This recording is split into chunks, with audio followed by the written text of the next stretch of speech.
श्रीचक्रवरदाचार्यं शुद्धसत्त्वगुरुत्तमं श्रीनिधिं राघवं वन्दे ह्यपारकरुणाकरम्।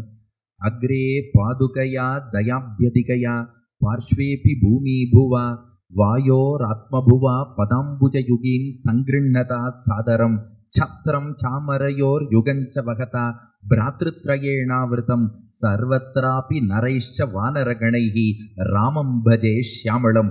எல்லோருக்கும் அடியனுடைய நமஸ்காரம். ஸ்ரீராம நவமி வாழ்த்துகள். எல்லாருக்கும் ஸ்ரீராம நவமி ஆச்சா? நாம் இப்போது இலங்கையிலே இருக்கிறோம். யுத்தத்தினுடைய 3வது நாள். சீத்தை விதித்த மொத்த கெடு 30 நாள்கள்.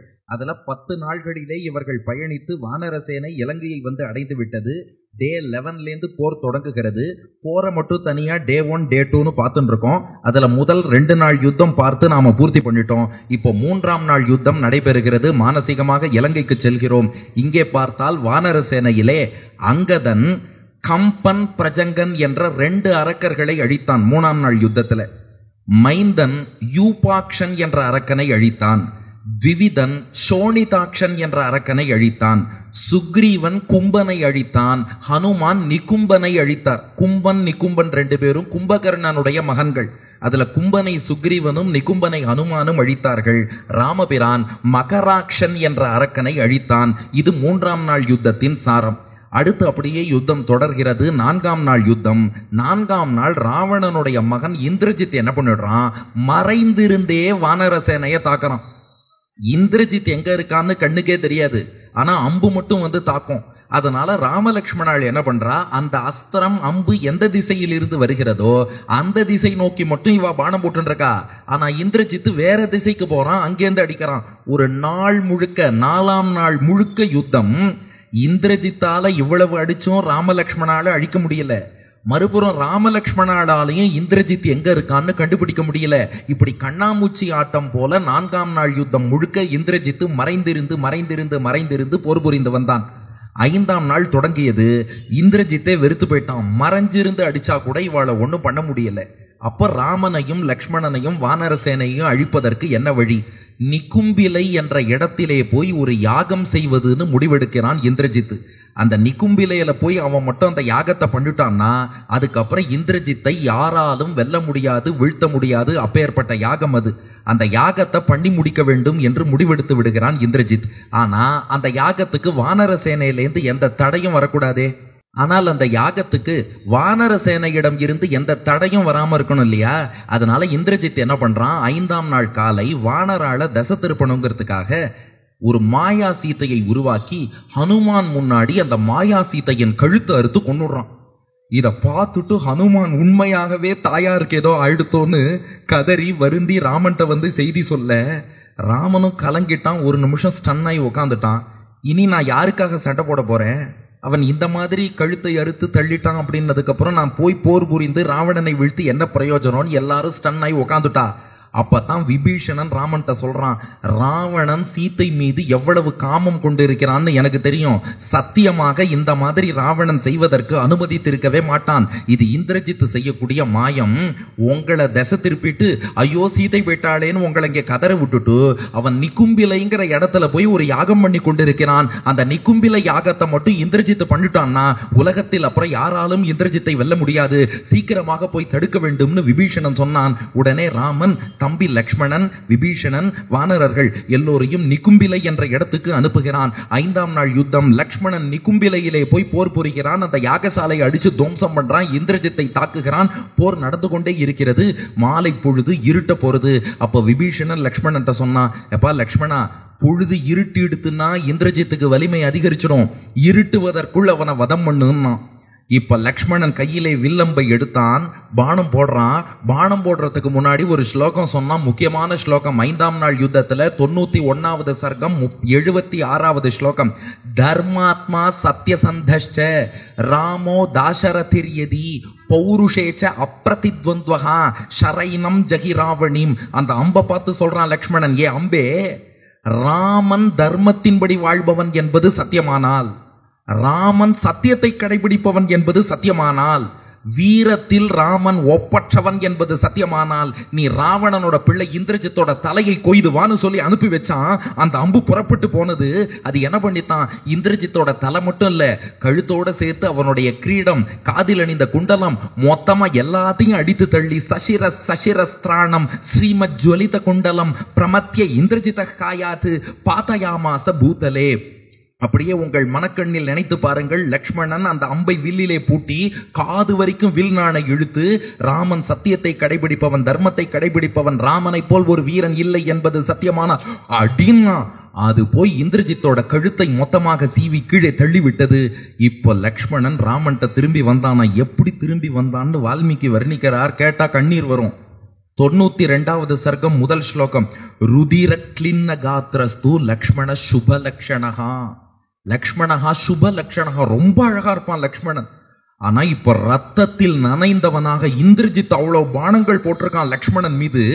ரத்தத்தில் குளித்தவன் எப்படி இருப்பானோ, நமக்கெல்லாம் வேர்வை முத்து முத்தா வேர்த்தா எப்படி இருக்குமோ அது போல திருமேனி முழுக்க ரத்தத்தோட வரானா. அது மட்டும் இல்ல, ஒரு நாள் முழுக்க போர் புரிந்து லக்ஷ்மணனால நிக்க முடியல, நடக்க முடியலையாம். ராமன்ட்ட வரும்போது எப்படி வந்தான்னு கோவிந்தராஜர் வியாக்கியானம் பண்றார். ஜாம்பவந்தம் ஹனுமந்தம் ச சந்திபூய யுத்த பாரவசியாத் அவஷ்டபிய. நடக்க முடியாம ஒரு கைய ஜாம்பவான் தோள்லையும் இன்னொரு கைய ஹனுமான் தோள்லையும் போட்டுண்டு ஊன்றி ஊன்றி ஊன்றி லக்ஷ்மணன் ரத்த வெள்ளத்துல ராமனை நோக்கி வரான். பார்த்ததும் ராமன், என்னாச்சு லக்ஷ்மணா? அண்ணா நல்ல செய்தி, இந்திரஜித்தை வதம் பண்ணிட்டேன்னா. ராமன் அப்படியே லக்ஷ்மணனை கட்டி அணைச்சு உச்சி மோந்து, என் மடியில உட்காருடான்னு ராமன் லக்ஷ்மணனை மடியிலே அமர்த்தி கொண்டு, கவலைப்படாத, இந்த காயத்தை எல்லாம் மாற்ற நம்முடைய மருத்துவர் சுஷேனன்ட்ட மருந்து இருக்குன்னு சுஷேனனை வரவழைத்து, அவர் தான் வானரங்களின் மருத்துவர், அந்த சுஷேனனை கூப்பிட்டு லக்ஷ்மணனுக்கு மருந்தெல்லாம் கொடுக்க வைத்து விரைந்து அந்த காயங்கள் ஆறும்படியாக செய்தான் என்பதோடு 5ஆம் நாள் யுத்தம் பூர்த்தியாயிடுது. சோ இப்போ ஒரு சின்ன சம்மரி சொல்லிடுறேன். டே 1 யுத்தம், பகலிலே வானராழ்க்கை ஓங்கியது, இரவிலே நாகபாசம் கருடன் வந்து விடுவிச்சார். டே 2 யுத்தத்துல அகைன் பகல்ல வானராழ்க்கை ஓங்கியது. மாலை ராவணனை இன்று போய் போர்க்கு நாளை வான் ராமன் அனுப்பிடுறான். உடனே அவன் கும்பகர்ணன் அனுப்பினான், கும்பகர்ண வதமாச்சு. இந்திரஜித் பிரம்மாஸ்திரம் போட்டான், ஹனுமான் எல்லாரையும் காப்பாத்திட்டார். 3ஆம் நாள் யுத்தம், பல அரக்கர்கள் மாண்டார்கள். 4ஆம் நாள் யுத்தம், இந்திரஜித்து மறைஞ்சிருந்தே தாக்கின்றிருந்தான். 5ஆம் நாள் யுத்தம், நிகும்பில யாகத்தை துவம்சம் பண்ணி இந்திரஜித்தையும் அழித்து விட்டான் லக்ஷ்மணன். இப்ப ராவணன் பார்க்கறான், நம்முடைய எல்லா பெரிய ஆள்கள், பெரிய தலை எல்லாரும் போயிட்டாளே, இனி என்ன செய்வதுன்னு சிந்திக்கிறான் ராவணன். அவன்கிட்ட மூலபல சேனைன்னு ஒரு பெரிய சேனை இருக்கு. அந்த மூலபல சேனையை எப்போதுமே எமர்ஜென்சி, ரொம்ப பெரிய ஆபத்துனா மட்டும்தான் அழைப்பான் ராவணன். இப்ப வேற வழி இல்ல, மூலபல சேனையோ கூப்பிட்டுட்டான். கரையாம்புத்துலேருந்து கரையான் வர மாதிரி அந்த மூலபல அரக்கர்கள் வருகிறார்கள். எவ்வளவு பேர் வந்தான்னு வால்மீகி ஒரு கணக்கு சொல்றார். நாங்கள்லாம் மேக்ஸ்ல வீக்கு, நீங்க நோட் பண்ணிக்கோங்க. 7,29,00,000 தேர்கள், 13,12,20,000 யானைகள், 10,20,60,000 குதிரைகள், 145,80,00,000 காலாட்படைகள். இத்தனை பேரும் உள்ளடக்கியது மூலபல சேனை. தமிழ்ல சொன்னா புரியலப்பா, இங்கிலீஷ்ல சொல்லுன்னு ஒரு சிலர் கேட்பா. Okay, 7,29,00,000 chariots, 13,12,20,000 elephants, 10,20,60,000 horses, 145,80,00,000 infantry காலாட்படை. இத்தனை பேரும் சேர்ந்தது அந்த மூலபல சேனை. கோட்டிக்கணக்கான வீரர்கள் வந்தா. ராமன் வானராள்கிட்ட சொன்னான், என் பொருட்டு யாரும் பலியாவதை நான் விரும்பவில்லை. வானரர்களே, நீங்கள்லாம் மரக்கிளையில உட்காந்து வேடிக்கை பாருங்க, நான் போய் விளையாடிட்டு வரேன்ட்டு கோடிக்கணக்கான அரக்கர்கள் வருகிறார்கள். தனி ஒருவனாக அந்த சேனைக்குள்ளே ராமன் நுழைந்தான். நுழைந்து ராமன் வில்லை வளைத்தான். சேனை ராமனை சுற்றி வளைத்தது. போரிடத் தொடங்கினான் ராமபிரான். முதல் 16 நிமிடங்கள் பார்த்தால் ரணே ராமஸ்ய ததிருஷுகு கர்மாணி அசுகராணி ச ததிருஷுஸ்தே நவை ராமம் வாதம் வனகதம் யதா. ராமன் உள்ள போய் போரிடுறான். ராமனுடைய பாணம் வந்து தாக்குவது அந்த அரக்கர்களுக்கு தெரியுது. ஆனா ராமன் எங்க இருக்கான்னு தெரியலையாம். அம்பு மட்டும் வந்து தாக்கின்னு இருக்கு. முதல் 16 நிமிடங்கள் உள்ள போய் ராமன் சண்டை போடுறான். பாணங்கள் வந்து தாக்கிண்டே இருக்கு. ஆனா அந்த பாணம் எய்யக்கூடிய ராமன் எங்க இருக்கான்னு கண்டுபிடிக்க முடியல. அடுத்து 2வது 16 நிமிஷம், 17லேருந்து 32, அடுத்த 16 நிமிஷம் பார்த்தா, இதிதே ராட்சசா சர்வே ராமஸ்ய சத்ரிஷான் ரணே அந்யோன்யம் குபிதா ஜக்னுகு சாத்ரிஷ்யாத் ராகவஸ்யதே. அடுத்த 16 நிமிஷம் பார்த்தா இவளுக்கு பார்க்கிற எல்லாருமே ராமனாவே தெரிஞ்சாலும், இவன் கூட பக்கத்துல இருக்க அரக்கனை பார்த்தாலும் ராமன் மாதிரியே தெரிஞ்சது. கத்தி எடுத்து கூட இருக்க அரக்கனெல்லாம் வெட்டிட்டானா ராமன் நினைச்சுட்டு அவளுக்குள்ளேயே வெட்டி வெட்டி வெட்டி வெட்டி பல அரக்கர்கள் விழுந்துட்டாலும். அடுத்த 16 நிமிடங்கள் பார்த்தால் தேது ராம சகசிராணி ரணே பஷ்யந்தி ராட்சசாகா. சுத்தி சுத்தி சுத்தி சுத்தி வந்து ராமன் அடிக்கிறான்.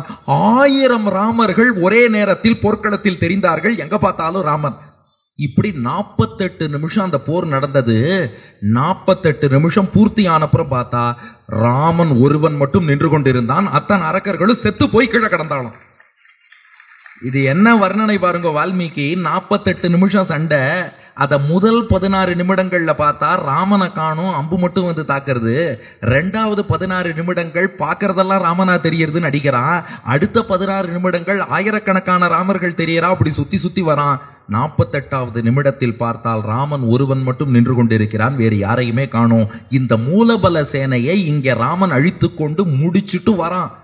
அதுக்குள்ள ராவணன் போர்க்களத்துக்கு வந்து என்ன பண்ணிட்டான், ஒரு சக்தி ஆயுதம் அதை லக்ஷ்மணன் மீது ஏவிடுறான். இத ராமன் பார்த்துட்டு இங்கிருந்து பானங்கள் போட்டு சக்தி ஆயுதத்தை தடுத்தான். ஆனா தடுக்க முடியல. அந்த சக்தி ஆயுதம் லக்ஷ்மணன் மார்புல தாக்கிடுது.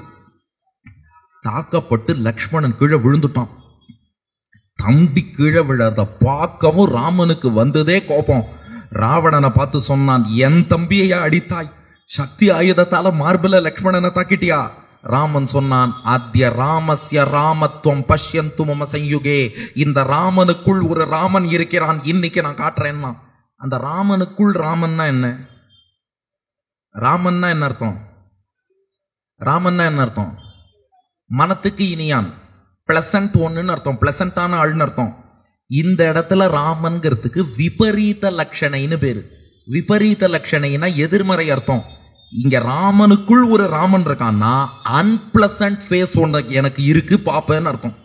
ஆனா ராமன் தானே இருக்கு, அது ராமனுக்கு அன்பிளசன்ட்னு வச்சுக்கலாமான்னு? அது ராவணனுக்கு அன்பிளசன்ட் இருந்தாலும் அத்திய ராமஸ்ய ராமத்துவம்னு தானே சொல்லியிருக்கான். அதுக்கு அன்பிளசன்ட்னு சொல்லலாமான்னா இதைத்தான் விபரீத லட்சணைங்கிறா. ஒரு சின்ன உதாரணம் சொல்றேன். கொடிய விஷமுள்ள பாம்பு இருக்கே, அதுக்கு என்ன பேரு? நல்ல பாம்பு. அங்க நல்லன்னா கொடிய விஷமுள்ளன்னு அர்த்தம். சான்ஸ்கிரிட்ல விருட்சம்னா என்ன? மரம். மகாவிருட்சம்னா மகாவிருட்சம்னா கள்ளி செடி. ஒன்னுத்துக்கும் உதவாத கள்ளி செடிக்கு இன்னும் புரியறாப்புல சொல்லணும்னா, ஏய் ஜெயிச்சு கப்பு வாங்கினியன்னு கிண்டல் பண்ணுவான். அவர் ஜெயிக்காம பாத்திர கடையில போய் பொறிச்சுன்னு வந்தவரை பார்த்து ஜெயிச்சு கப்பு வாங்கினியான்னு கேட்கறா இல்லையா? அங்க ஜெயிச்சுன்னா ஜெயிக்காமன்னு அர்த்தம். அது போல இங்க ராமன்னா அன்பிளசன்ட்னு அர்த்தம். அத்ய ராமஸ்ய ராமத்துவம் பஷ்யந்து மம சயுகே. ஏண்டா பேர் ராமன்னு வச்சுட்டு இருக்கேங்கிறதுக்காக தம்பி அடிச்சாலும் சும்மா விட்டுவிடுவேன். ராமன் தாக்க ஆரம்பிக்கிறான். அந்த பானங்கள் தாக்கு பிடிக்காம ராவணன் போர்க்களத்திலேருந்து ஓடிடுறான். இப்ப ராமன் லக்ஷ்மணன் வரான், தம்பி எப்படி இருக்கான்னு பாப்போன்னு பார்த்தா லக்ஷ்மணன் உயிரற்றவனாக உயிர் மூச்சு இல்லாம கிடக்கான். ஐயோ, என் தம்பியை இழந்து விட்டேனா? இந்த இடத்துல ராமன் சொல்றான் ஒரு ஸ்லோகம், தேசே தேசே கலத்ராணி தேசே தேசே ச பாந்தவாக தம் து தேசம்னு பஷ்யாமி எத்திர பிராத்தா சகோதரகான்னா. ராமன் சீத்தையை தவிர இன்னொரு பெண்ணை நாடமாட்டான். ஒரு பேச்சுக்கு சொல்றான், இன்னைக்கு சீத்தை கிடைக்கலன்னா கூட சீத்தையை போல ஒரு மனைவி எனக்கு இன்னொரு ஊர்ல கிடைப்பா. ஒரு உறவு போனாலும் அந்த உறவு போல இன்னொரு உறவு எனக்கு கிடைக்கும். ஒரு நண்பன் போனாலும் அவனை போல இன்னொரு நண்பன் இன்னொரு ஊர்ல கிடைப்பான். ஆனா லக்ஷ்மணா நீ போயிட்டா உன்னை போல ஒரு தம்பி எங்கடா எனக்கு கிடைப்பான்? லக்ஷ்மணா நீ போயிட்டியான்னு ராமன் கதறுகிறான். அப்போ சுஷேனன் வானர மருத்துவர் இருக்காரு, அவன் சொன்னான், இல்ல இல்ல லக்ஷ்மணன் இன்னும் சாகல, ஒரு மயக்கத்துல தான் இருக்கான். அதே மருந்து மலையை கொண்டு வந்தால் பிழைக்கலாம். எந்த மருந்து மலைனா 2ஆம் நாள் பிரம்மாஸ்திரத்திலேருந்து காப்பதற்காக ஹனுமான் கொண்டு வந்தாரே, அந்த 4 மூலிகைகளை கொண்டு இவனை பிழைக்க வைக்கலாம். உடனே ஹனுமான் மறுபடியும் 6ஆம் நாள் பறந்தார். அதே ஔஷதகிரியை கொண்டு வந்தார். ஆனா இந்த ஆயுதம் லக்ஷ்மணனை பலமா தாக்கினதுனால வாசனைப்பட்டு அவன் எழுந்துகல. அந்த மூலிகைகளையே எடுத்து சுஷேனனால கண்டுபிடிக்க முடியும். அவர் கண்டுபிடிச்சு மூலிகைகளை எடுத்து அதை லக்ஷ்மணனுடைய மூக்கிலை பிழிந்தார். லக்ஷ்மணன் சிறிதும் பாதிப்பில்லாமல் பழையபடி எழுந்து விடுகிறான். இத்தோடு 6ஆம் நாள் யுத்தம் பூர்த்தி ஆயிடுத்து. லக்ஷ்மணனும் மீண்டு எழுந்துட்டான். இப்ப பார்த்தா வானர சேனையில எல்லாரும் தெளிவா இருக்கா. இப்போ ராவணன் பக்கம் பார்த்தா அவன் ஒத்தந்தான் மிச்சம் இருக்கான். இப்ப 7ஆம் நாள் யுத்தம் தொடங்குகிறது. இந்திரன் என்ன பண்ணானா, இப்ப எப்படியும் ராமன் ராவணனை வதம் பண்ண போறான்னு தெரிஞ்சு போச்சு. இந்திரன் ராமனுக்கு ஏதாவது கைங்கரியம் பண்ணணும்னு நினைச்சான். அதனால தன்னுடைய தேரையும் தன்னுடைய பச்சை தேர் குதிரைகளையும் மாத்தலி என்ற தன்னுடைய தேரோட்டியையும் ராமனுக்கு அனுப்பி வச்சான். இன்னைக்காவது தேர்ல எழுந்தருளி ராமன் போர் புரியட்டும்னு. அதனால 7ஆம் நாள் யுத்தம். சீத்தை கொடுத்த கெடுவுல இது 17ஆம் நாள். 30 நாள்ல யுத்தத்துல 7வது நாள் இந்திரனுடைய தேரிலே எழுந்தருளினான் ராமபிரான். மாத்தலி தேரோட்டுகிறான். ராவணனை எதிர்த்து 7ஆம் நாள் போர் புரிகிறான். அன்றைக்கும் போர்ல பார்த்தா ராமபாணங்களால் தாக்கப்பட்டு ராவணன் மயங்கி விழுந்துடுறான். உடனே ராவணனுடைய சாரதி என்ன பண்றான், ராவணன் தேர கொஞ்சம் போர்க்களத்தில் இருந்து அப்பால் கொண்டு போயிடுறான். இப்ப ராமன் சிந்திக்கிறான், ராவணன் வரட்டும் போர் புரியலாம் என்று. பார்த்தா கொஞ்ச நேரத்துல ராவணனுக்கு மயக்கம் தெளிகிறது. எழுந்து மீண்டும் போருக்குன்னு வரான். இப்ப ராமன் சிந்தனையில் இருந்தானா, அப்பதான் அகஸ்தியர் உபதேசம் பண்ணார்னு வருது. ததோ யுத்த பரிசிராந்தம் சமரே சிந்தையாஸ்திதம் ராவணம் சாக்ரதோ திருட்வா யுத்தாய சமுபஸ்திதம். போர்க்களத்தில் ராமன் சிந்தனையில் ஆழ்ந்தான். என்ன சிந்தனைனா, கோவிந்தராஜர் வியாக்கியானம் பண்றார், ராவணம் திருட்வா கதம் ஏனம் பரத்வ பிரகடனேன வினா ஜேஷ்யாமீதி சிந்தையாஸ்திதம். ராமனுடைய சிந்தனை என்னன்னா, நான் பரம்பொருள்னு வெளியில காட்டக்கூடாது, என் தெய்வ சக்தியை வெளியில காட்டக்கூடாது, எதையுமே காட்டாம ராவணவதம் மட்டும் பண்ணணும். இதை எப்படி பண்றதுன்னு ராவணன் போயிட்டு வர கேப்ல ராமன் சிந்திச்சுட்டு இருந்தானா. அப்போ அகஸ்தியர் ராமன்ட்ட சொல்றாராம், கவலையே படாத ராமா, உன் தெய்வ சக்தியையே காட்டாமல் ராவணனை வதம் பண்ண ஒரே ஒரு வழி இருக்கு. உங்க குலமுன்னோர் சூரியன் இருக்காரே, அவரை குறித்து ஆதித்ய ஹிருதயம்னு ஒரு ஸ்தோத்திரம் சொல்லித்தரேன். இந்த ஆதித்ய ஹிருதயத்தை 3 முறை சொல்லிட்டு ஆச்சமனம் பண்ணு. அந்த உன் குலமுன்னோருடைய சக்தியை வாங்கிட்டாப்புலையும் இருக்கும், உன் தெய்வ சக்தியை காட்டாமல் ராவணனை வதம் பண்ணாப்புலையும் இருக்கும்னு அகஸ்திய முனிவர் அப்போது ஆதித்ய ஹிருதயம் உபதேசம் பண்ணார். நான் கோவிந்தராஜர் வியாக்கியானத்துல இன்னொரு 2 பாயிண்ட் நோட் பண்ண சொல்றார். பாயிண்ட் நம்பர் 1, இது என்னன்னா, இந்த ஆதித்ய ஹிருதயத்தில் சூரியனையே சாட்சாத் பரமாத்மான்னு சொல்வது போல குறிப்பு இருக்கும். அதை எப்படி புரிஞ்சுக்கணும்னா, யதா மது வித்யாயாம் ஆதித்யஸ்ய பரதயா பிரதிபாதனேபி தத் அந்தர்யாமிண்யேவ பரமாத்மனி மது வித்யாயாக தாத்பர்யமிதி பாதராயணோ பிரம்ம மீமாம்சாயாம் உக்தவான். இது பிரம்மசூத்திரத்துல பாதராயணராகிய வேதவியாசர் என்ன பண்ணியிருக்கார், மது வித்யான்னு வரது சாந்தோக்கிய உபனிஷத்துல. அசௌவா ஆதித்யோ தேவ மதுகுன்னு. அத மது வித்யால சூரிய உபாசனை போல இருந்தாலும் வியாசர் என்ன பண்ணிட்டார், அது இந்த சூரியன் உபாசனைன்னு எடுக்கக்கூடாது. சூரியனுக்குள் அந்தர்யாமியாக பரமாத்மா இருக்கார், அந்த பரமாத்மாவைத்தான் இப்படி உபாசனை பண்ண சொல்லியிருக்கு. அது போல ஆதித்ய ஹிருதயத்தில் சொல்லப்பட்ட துதியும் சூரியனுக்குள் அந்தர்யாமியான பகவானை சொல்லியிருக்குன்னு மது வித்யாவின் படி நாம் புரிந்து கொள்ள வேண்டும். பாயிண்ட் நம்பர் 2 காட்டுறார் கோவிந்தராஜர். ஒரு சில சம்பிரதாயங்கள்ல ஆதித்ய ஹிருதயம் சொல்ற வழக்கம் கிடையாது. என்ன காரணம்னா, அது பின்னாடி இடைச்செருகல்னு ஒரு சிலர் கருதுறா. அதனால அவாவா ஆச்சாரியன் என்ன வழி காட்டியிருக்காரோ, அந்தந்த டாக்டர் என்ன பிரிஸ்கிரிப்ஷன் கொடுத்திருக்காரோ அதை அந்தந்த பேஷண்ட் ஃபாலோ பண்ணிக்கணும். அது போல அவாவா ஆச்சாரியன் என்ன சம்பிரதாயம் சொல்லியிருக்காளோ அது அவாவாளுக்கு. அதனால இதுவா அதுவான்னு விசாரம் பண்றதுக்கு நாம ஆள் கிடையாது. இது காட்டியிருக்கார். அயம் ச சர்கஹா கேஷுசித் கோசேஷு ந திருஷ்யத்தே உடாரினா ந வியாக்கியாதச்ச. உடாரிங்கிறவர் தான் பிராச்சீனமா ராமாயணத்துக்கு வியாக்கியானம் பண்ணவர். உடாரியின் பாட்டத்துல ஆதித்ய ஹிருதயம் இல்லை. இன்றைக்கும் சில பேர் அதனால பாராயண வழக்கத்துல தனியா ஆதித்ய ஹிருதயம் சொல்றது இல்லைன்னு வச்சுட்டு இருக்கா. உபன்யாசம் முடிச்சதும் எங்கிட்ட சொல்லலாமா வேண்டாமான்னு கேட்காதீங்க. உங்க ஆச்சாரியன் என்ன வழி சொல்லியிருக்காரோ அதை ஃபாலோ பண்ணிக்கோங்க. நாம போஸ்ட்மேன் மாதிரி என்னென்ன இருக்கோ அதை போஸ்டா கொண்டு டெலிவர் பண்ணிடுறோம். மேற்கொண்டு உங்க ஆச்சாரியன் காட்டின வழியில ஃபாலோ பண்ணிக்க வேண்டியது, அவ்வளவுதான் விஷயம். ஆக எது எப்படி இருந்தாலும் இதெல்லாம் ஜஸ்ட் இன்ஃபர்மேஷனுக்காக சொல்லிட்டேன். அதனால அகஸ்தியர் இப்படி உபதேசம் பண்ணார், அல்லது இது பின்னாடி வந்ததாகவும் வச்சுப்போம். எது எப்படியோ ராவணன் திரும்ப வந்துட்டான் இப்ப போர்க்களத்துக்கு. இப்போது இந்திரன் தேரில் அமர்ந்து கொண்டு இருக்கக்கூடிய ராமபிரான் ராவணனை எதிர்த்து மீண்டும் போர் புரிகிறான். ததக்ருத்தோ மகாபாகு ரகுணாம் கீர்த்திவர்தனஹா சந்தாய தனுஷோ ராமஹா சரம் ஆசீவிஷோபமம். இப்போது ராமன் தன்னுடைய வில்லிலே பாணங்களை பூட்டி ராவணனை தாக்க தொடங்குகிறான். ராம பாணங்கள் ராவணனுடைய தலையை கொய்ய தொடங்கியதான். இந்த இடத்துல நன்னா நோட் பண்ணுங்க, ராவணனுடைய தலையை ஒருமையில் குறிப்பிடுறார் வால்மீகி. அப்படின்னா என்ன அர்த்தம்னா, அன்னைக்கு 7ஆம் நாள் போருக்கு வரும்போது ராவணன் 10 தலையோட வரல, ஒத்த தலையோட வந்தானாம். வியாக்கியானத்திலே இருக்கு. ஏக வச்சனாத்து ததானீம் ராவணஹா ஏகசிராகா ஏவ யுத்தமகரோத் இது கம்யதே ஏகோத்தர சதவாரம் சின்னம் அப்படின்னு இருக்கார். ராவணன் அன்னைக்கு போருக்கு ஒத்த தலையோட வந்தானாம். அந்த தலையை ராமன் கொய்து கொண்டே வருகிறான். எத்தனை முறை? நான் ராவணஸ்ய சிரோச்சிந்தத்து ஸ்ரீமத் ஜுவலித குண்டலம் தஸ்யைவ சதிருஷம் சான்யத்து ராவணஸ்ய உத்திதம் ஷரஹா. ராமன் ஒரு பானம் போடுறான், தலையை கொய்கிறான், கீழே விழருது, அடுத்த தலை முளைக்கிறது. அடுத்த பானம் போடுறான், கழுத்தை சீவுகிறான், தலை விழுந்துடுத்து, அடுத்த தலை முளைக்கிறது. இப்படி 101 முறை ராவணன் தலை கீழே விழறது, அடுத்த தலை முளைக்கிறது. இப்படியே ஆய்கொண்டிருந்தது.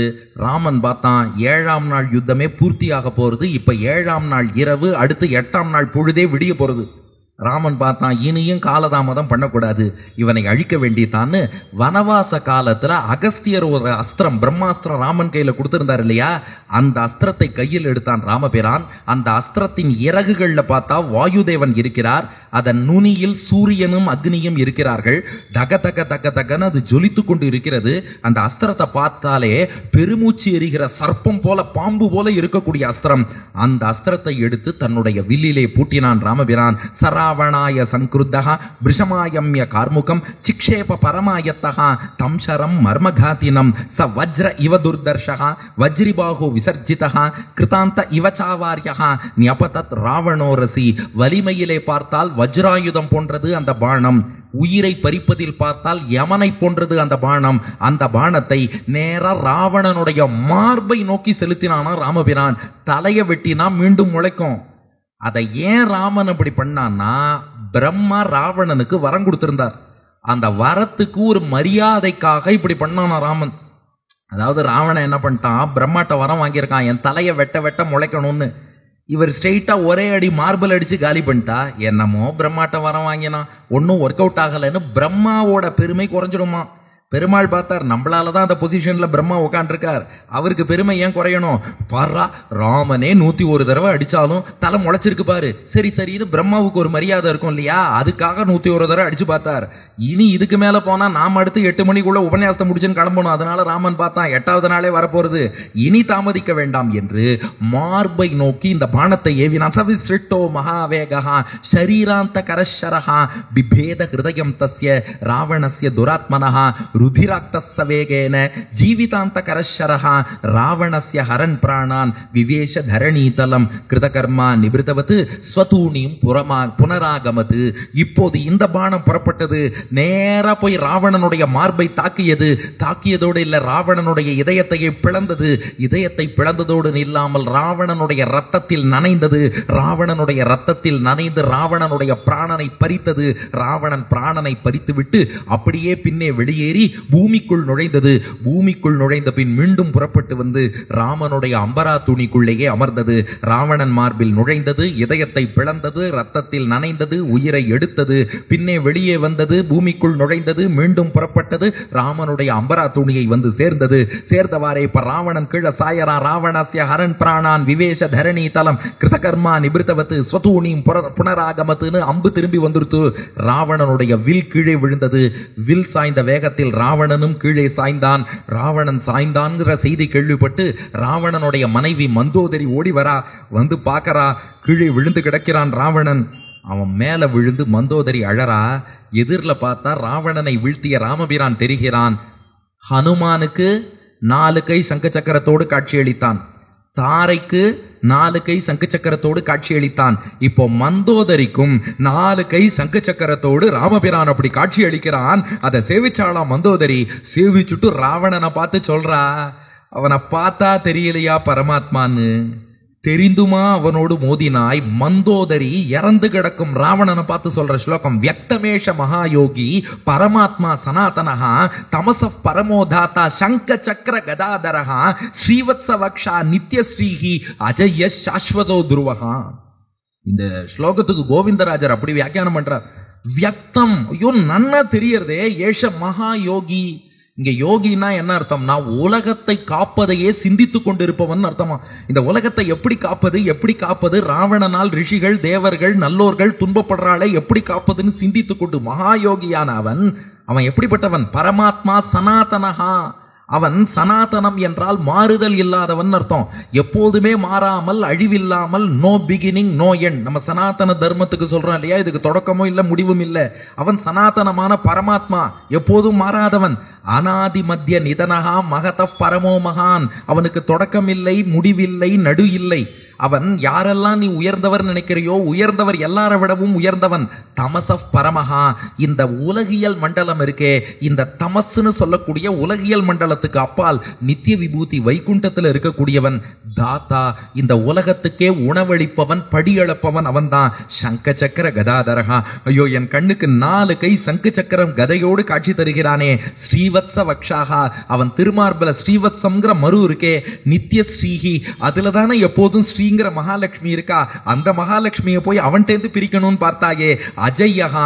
அவன் யாராலும் ஜெயிக்க முடியாதவன், யாராலும் வெல்ல முடியாதவன். சாஸ்வதோ துருவகா. எப்போதும் அவன் சாஸ்வதமாக அசையாமல், தன் நிலை மாறாமல் இருக்கக்கூடியவன். அவனிடம் போய் மோதினாயான்னு மந்தோதரி கதறி அழுதுன்னு இருக்கா. இப்ப ராமபிரான் விபீஷணனை கூப்பிட்டான். இப்ப பார்த்தா டே 18, கரெக்டா?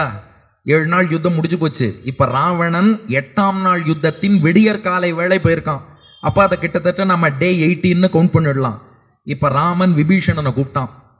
பா, என்னத்த இருந்தாலும் உனக்கும் அவனுக்கும் 1000 பிரச்சனை இருந்திருக்கலாம், அதெல்லாம் அப்புறம். அண்ணன் போயிட்டான், அவனுக்கு பண்ண வேண்டிய சம்ஸ்காரத்தை பண்ணுன்னா. விபீஷணன் பார்த்தான். அச்சோச்சோ, நான் பண்ண மாட்டேன். இந்த பாபிக்கு சம்ஸ்காரம் பண்ணா அதுவே பெரிய பாபம். இவன் பண்ணாத பாபமா, இவனுக்கு போய் யாராவது சம்ஸ்காரம் பண்ணுவாளான்னா. அப்ப ராமன் ஒரு ஸ்லோகம் சொல்றான். இந்த ஸ்லோகம் எழுதி வச்சுக்கோங்க. 114வது சர்க்கத்தில் 112வது ஸ்லோகம், கோவிந்தராஜர் பாடத்தின் படி. ஏன்னா ராமாயணத்துல நிறைய பாடபேதங்கள் இருக்கு, அதனால அதையும் சொல்லிடுறேன். 114வது சர்க்கத்துல 112வது ஸ்லோகம்.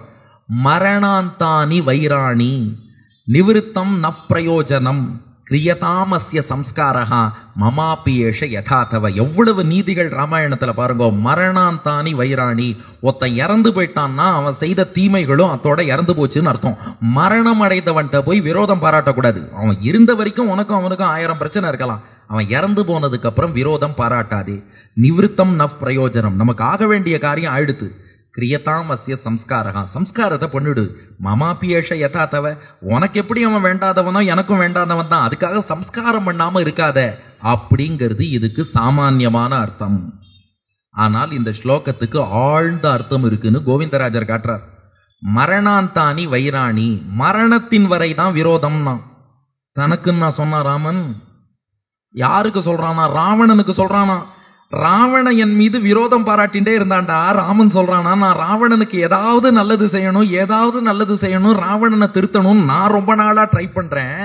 ஆனா அவன் என்ன பண்ணான்னா, கோவிந்தராஜர் வியாக்கியானம், ரிஷிஜனஸ்தான பிரம்ச மைதிலி ஹரண மத் பிராணபூத ஜட்டாயு வித்வம்சன பிரபிருதி மத்வேஷாச்சரணம் இதப்பரம் ந கர்த்தும் சக்னோதிஹி. நான் இவனுக்கு நல்லது பண்ணலாம் காத்துட்டு இருந்தா இவன் விரோதம் பாராட்டி ஜட்டாயுவை கொல்றான், ரிஷிகளை துன்புறுத்துறான், சீதையை அபகரிக்கிறான்.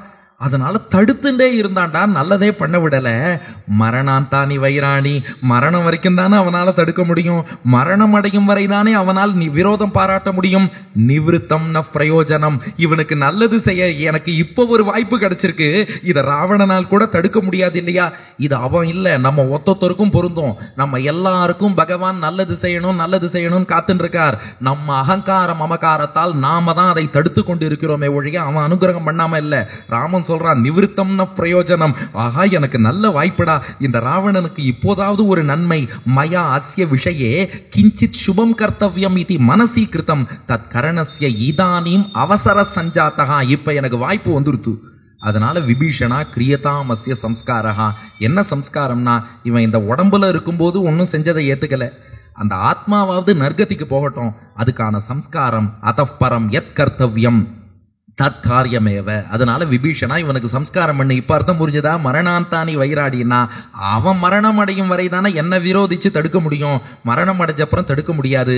நிவிருத்தம் ந பிரயோஜனம். இப்ப இவனுக்கு சம்ஸ்காரம்னு ஒரு நன்மை செய்ய வாய்ப்பு வந்துருத்து. கிரியதாமஸ்ய சம்ஸ்காரஹா. விபீஷணா நீ பண்ணு. மமாபி ஏஷ யதாதவன்னா. இதுக்கு நீங்க இன்டர்நெட்ல பாருங்க, இந்த அர்த்தம் தான் போட்டிருப்பா. உனக்கு எப்படி வேண்டாதவனோ எனக்கும் வேண்டாதவன்னு. கோவிந்தராஜர் அந்த அர்த்தம் சொல்லல. இவன் உனக்கு எப்படியோ எனக்கும் அப்படின்னா கோவிந்தராஜர் என்ன சொல்லிட்டார், விபீஷணா உன் அண்ணனுக்கு நீ சம்ஸ்காரம் பண்ணலன்னா ராவணனை என் அண்ணனா நினைச்சு நான் பண்ணிடுறேன் தானா ராமன். மாமாப்பி ஏஷ யதாதவ, இவன் உனக்கு எப்படி அண்ணனோ எனக்கு அண்ணன் என்று கருதி ஏஷ தவ யதா ததா மமாப்பி பவான் அஸ்ய சம்ஸ்காரம் ந கரோதி சேத்து அகமேவ கரோமி. நீ பண்ணலன்னா நான் பண்றேன், நீ அண்ணன்னு ஏத்துக்கலன்னா நான் ஏத்துக்கிறேன். இந்த திருவுள்ளம் ராமனை தவிர வேற யாருக்கு வரும்? எதிரியான ராவணனை எனக்கு அண்ணன் நினைச்சு சம்ஸ்காரம் பண்றேன்ட்டான். அதுக்கப்புறம் விபீஷணன் பார்த்தான், நீங்க இவ்வளவு பெரிய வார்த்தை சொன்னதுக்கு அப்புறம் நான் மீறலாமா? சந்தன கட்டைகளை அடுக்கி அதிலே மாந்தோல் வைத்து ராவணனுடைய சடலத்தை கிடத்தி வேத கிரமப்படி பித்ருமேத சம்ஸ்காரத்தை ராவணனுக்கு விபீஷணன் செய்து முடித்தான். விபீஷணன் சம்ஸ்காரம் பண்ணது டே 18.